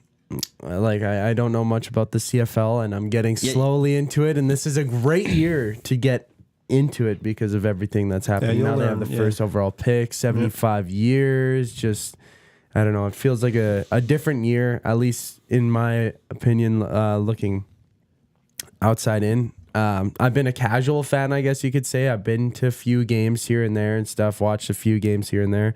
But this upcoming season feels a lot different for the Elks, and I'm so excited to start watching every game and everything. He's 20. He's the byproduct of the problems of the CFL, where they haven't reached the youth. 100%. Him and Trev, 25. We've got to find a way to win them back, or win them for the first time, I guess. Yeah. And I mean, as someone that is looking forward to seeing all the 70, some of the alumni coming back, because I mean I'm old enough to have been around in the 5 in a row and stuff. So it's going to be fun. Yeah, and it's interesting. It's interesting that you bring that up, Zach, because I think for someone like you who maybe, and again, not blaming you, I'm blaming other situations for why you have not been a fan. It'll be interesting for you to sort of see that dynamic and some of the players that will come through from all eras, and just sort of give you the sense even of the history and what this team has meant, and I hope still does mean to this city. So it'll be interesting for younger fans who, again, I think there's still potential to get them in, but there's work to be done on that front. Oh yeah, fans love it here, like football in the city. Yeah. I could see that whenever I've been to games, been down there. Just you see it. There's a lot of loyal fans, and football in Edmonton is something that should stay, and hopefully it continues to succeed. Whatever happens with ownership and just team play, I guess. So somebody's buying this team, and they care about this team. Yep, that's because 20 people, parties were interested. A good 4 or 5 are at least going to be solid ones with money. I've heard it's been narrowed. Yeah, and that's always there's going to be some that immediately all of a sudden you're throwing those in the garbage right off the bat. They're just not strong. But you're going to have at that number, you're going to have 3, 4, 5 really solid ones. You're going to get to pick someone, but those solid ones, they're not buying this just to buy it. And I've heard the Oilers aren't interested. Like the Oilers are out. Yeah. So it's not even something like where like a team, they're just buying it and they're an afterthought to the Oilers. Yeah. Somebody's buying it because they care about this franchise, they care about this organization, and they want to see it get back to what it once was. Well, and I know the message as part of the sale was that they're not even that concerned about what the sale price is. That's not even part of. I shouldn't say it's not part of the consideration. Of course it is, but that's less of a factor. It's not number one of the list. They're much more concerned about having someone or a group that has, to what you just said, but the wherewithal, the financial wherewithal to do that over the course of the next 5, 10, 15 years. They're going to have, whoever buys is going to lose money for the first years. That's right. There's going to be losses. You're losing. You know that going in. So are you in a position where you can survive that? You want to survive that because you know what can happen on the other side. Because it can be profitable. I have no doubt about that here. It can absolutely be profitable. What that means in terms of, stadium and the marketing side, and how as a league you continue to find ways so that the Trey Fords, just to go back to that, of the world, stay in Edmonton for a long period of time and aren't here for a couple of years and gone, because that's a big issue.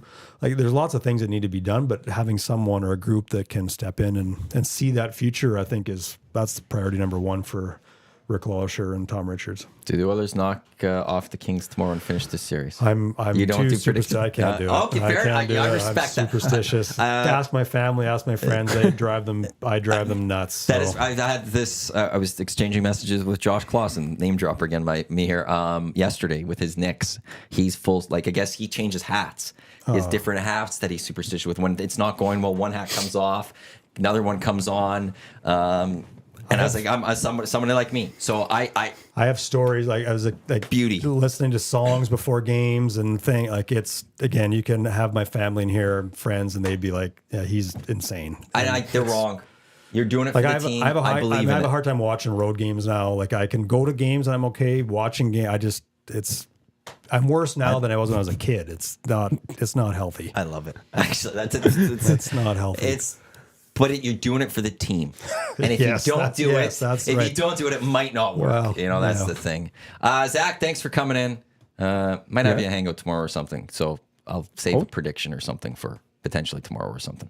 Okay. Coming up next here on Edmonton Sports Talk, it is the Lock Shop, Dusty and Huss. Lots to talk about, including Leafs and Jets looking to stave off elimination. And then 2 guys and a goalie today at noon, but no goalie.